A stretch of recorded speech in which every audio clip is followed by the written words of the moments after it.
बिस्मिल्लाहिर्रहमानिर्रहीम। अस्सलाम वालेकुम स्टूडेंट्स, मैं हमाद अहमद आपका ट्यूटर। आज की वीडियो में बात करेंगे आइकम पार्ट 1 की। सब्जेक्ट है प्रिंसिपल ऑफ अकाउंटिंग। हमने चैप्टर नंबर 4 जर्नल स्टार्ट किया है।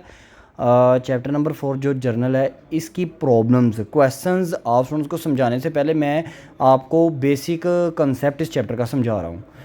प्रीवियसली हमने लेक्चर नंबर 2 डिस्कस किया था। आज हम लेक्चर नंबर 3 में डिस्कस करेंगे लायबिलिटी पोर्शन को। तो स्टूडेंट्स लेक्चर नंबर 3 बड़ा इंपॉर्टेंट है, आप स्टूडेंट्स ने अच्छे से समझना है। सबसे पहले जर्नल का चैप्टर समझना है तो आपको बेसिक कंसेप्ट ऑफ अकाउंटिंग आने चाहिए। कंसेप्ट ऑफ अकाउंटिंग का मतलब क्या है? अकाउंटिंग आपकी 5 पिलर्स पर खड़ी है, 5 बुनियादें हैं अकाउंटिंग की। Number 1 asset, number 2 expense, number 3 liability, number 4 capital, number 5 income. हमने जल्दी से दोबारा प्रीवियसली लेक्चर को गो थ्रू कर लिया है। हमने एसेट को डिस्कस कर लिया डिटेल से, मैंने आपको समझाया एसेट क्या होता है। हमने एक्सपेंस को भी डिटेल से डिस्कस कर लिया है। आज हम लायबिलिटी को डिटेल से डिस्कस करेंगे। लायबिलिटी को डिस्कस करने से पहले अगर आप स्टूडेंट्स को हमारी वीडियो अच्छी लग रही है लाइक करें, चैनल को सब्सक्राइब कीजिएगा और ज़्यादा से ज़्यादा चैनल को अपने फ्रेंड में भी शेयर करें। अगर आप स्टूडेंट्स हमसे आइकम पार्ट 1 या पार्ट 2 की ऑनलाइन क्लासेस लेना चाहते हैं, गेस्ट पेपर या नोट्स लेना चाहते हैं पंजाब के किसी भी बोर्ड में या किसी भी आप इलाके से किसी भी सूबे से ताल्लुक़ रखते हैं, आइकम के नोट्स गेस्ट पेपर या ऑनलाइन क्लासेस चाहिए, आप हमसे कॉन्टैक्ट कर सकते हैं। 030170970404 ये हमारा व्हाट्सअप नंबर है। चलें अब हम अपने थर्ड लेक्चर की तरफ मूव ऑन करते हैं और समझते हैं कि लायबिलिटी किसे कहते हैं, ये क्या है विद एग्जांपल। तो स्टूडेंट्स लायबिलिटी का मतलब क्या होता है? ज़िम्मेदारी। इसको उर्दू में कहते हैं ज़िम्मेदारी। लायबिलिटी क्या है, ज़िम्मेदारी क्या है? बिज़नेस के हवाले से देखें, जब भी आपने अकाउंटिंग करनी है ख़ुद को बिज़नेस समझना है। आप क्या हैं? आप बिज़नेस हैं, आपका कोई ना कोई बिज़नेस है।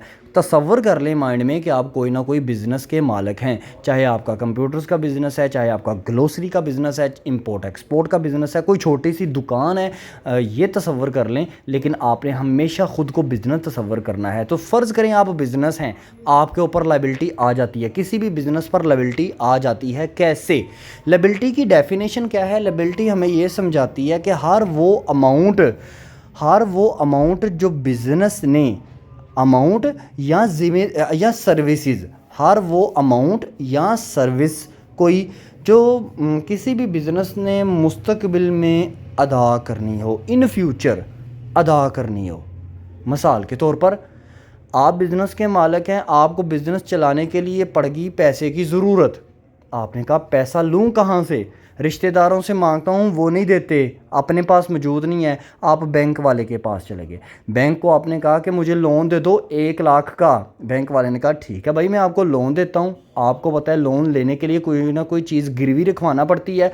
कोई आपने जेवर गिरवी रखवा दिया, कोई प्रॉपर्टी के कागजात आपने गिरवी रखवा दिए, आपने लोन ले लिया 1 लाख का। अब ये लोन आपने मुस्तकबिल में पे करना है इन टर्म्स ऑफ, कैसे? आपने पैसों में इसको देना है, आपने मुस्तकबिल में इस लोन को पैसे में अदा करना है। तो जब आप इसको 2 मंथ बाद, 3 मंथ बाद, 6 मंथ बाद या जब भी इस लोन को अदा करेंगे तो समझ लीजिएगा आपकी लायबिलिटी पूरी हो गई। देखें स्टूडेंट्स, जब आपने लोन लिया था तब आपके ऊपर एक रिस्पॉन्सिबिलिटी आ गई थी, बिज़नेस के ऊपर एक रिस्पॉन्सिबिलिटी आ गई थी कि बिज़नेस ने लाख रुपए का लोन लिया है, कर्ज़ लिया है, उसको अदा करना है। तो जब भी बिज़नेस के ऊपर कोई कर्ज़ लिया हो तो उसके ऊपर लायबिलिटी क्रिएट हो जाती है। ये जो लायबिलिटी है बिज़नेस ने मुस्तकबिल में लाजमी अदा करनी है। एक और एग्जांपल से समझ लेते हैं। मिसाल के तौर पर आपका बिज़नेस जो है ना, आपने जो दुकान रन कर रहे हैं, आप जो दुकान चला रहे हैं, कोई भी कपड़े की आपकी दुकान है जो आप उसको चला रहे हैं, वो है किराए की। अब 1 मंथ गुज़रा, मालिक मकान आया आपके पास, उसने कहा भाई किराया दो, तो आपकी रिस्पॉन्सिबिलिटी है, आपने वो किराया देना ही देना है। रिस्पॉन्सिबिलिटी, ये जो लफ्ज़ रिस्पॉन्सिबिलिटी है ना, इसको हम अकाउंटिंग की लैंग्वेज में कहते हैं लायबिलिटी, ज़िम्मेदारी। तो ये भी ज़िम्मेदारी है, यानी कि इसको इंग्लिश में क्या कहेंगे? Rent payable. ये आपने रेंट देना है। पेएबल का मतलब होता है जो मुस्तकबिल में देना है। चलो ये तो वर्ड्स आप डिफरेंट जब मैं अकाउंटिंग कराऊंगा सीखते जाएंगे। समझ गए आप बात? एक और चीज़ सुने, हमने आप बिज़नेस हैं, अब बिज़नेस आपकी दुकान है तो याद है आपको बिजली का बिल तो आता होगा हर मंथ, तो बिजली का बिल भी तो आपने अदा करना है ना। तो बिजली का बिल भी आपने जब अदा करना है, जब उसकी डेट आएगी आपने उस डेट पर उसको पे करना है, लेकिन जब तक आप पे नहीं करेंगे आपके सर के ऊपर एक समझ लें रिस्पॉन्सिबिलिटी है, एक ज़िम्मेदारी है।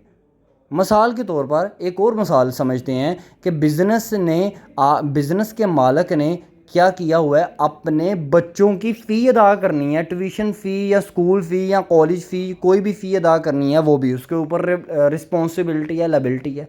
तो यहाँ से आप क्या एक बात समझे हैं कि बिज़नेस के ऊपर कोई भी रिस्पॉन्सिबिलिटी आ जाए, कोई भी बिज़नेस ने मुस्तकबिल में पैसा देना हो, वो क्या होता है, लायबिलिटी होती है। अच्छा, इसको इस तरह भी समझें, फॉर एग्ज़ाम्पल आपका बिज़नेस है, आपने ना किसी दूसरे बिज़नेस से कहा, कोई आपकी छोटी सी शॉप है, आप वहाँ पर कपड़ा लाते हो और बेचते हो कस्टमर्स को।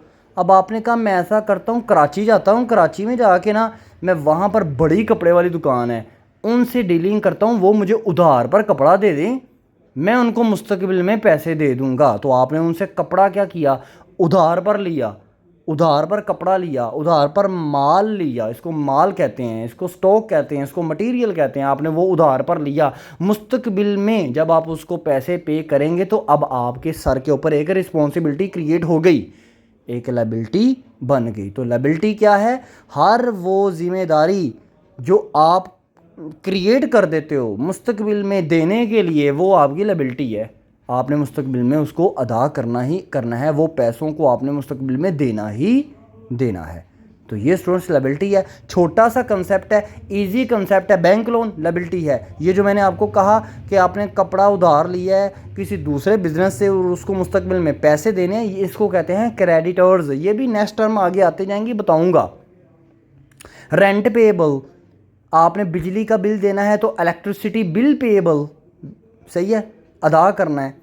तो ये सारी क्या होती हैं, लायबिलिटीज़ होती हैं। आई होप सो आपको लायबिलिटी का कंसेप्ट समझ में आया होगा। छोटा सा कंसेप्ट है, यही कंसेप्ट है, आपने इसी को ही मद्देनज़र रखना है। वीडियो को बार बार पॉज करके दोबारा से पीछे से सुने, इंशाल्लाह ताला आपको पता चल जाएगा। अब आपने क्या करना है, कमेंट सेक्शन में या व्हाट्सअप नंबर पर आपने 10 लायबिलिटीज़ मुझे लिख कर देनी है, ताकि मुझे भी पता चले आप स्टूडेंट्स को कितना को कंसेप्ट समझ में आ रहा है। 030170974404 ये हमारा व्हाट्सअप नंबर है। इंशाल्लाह नेक्स्ट लेक्चर आपके पास लेक्चर नंबर 4 लेकर आएंगे। अपना ख्याल रखिएगा, अपने यूट्यूब चैनल का भी। अल्लाह हाफिज़।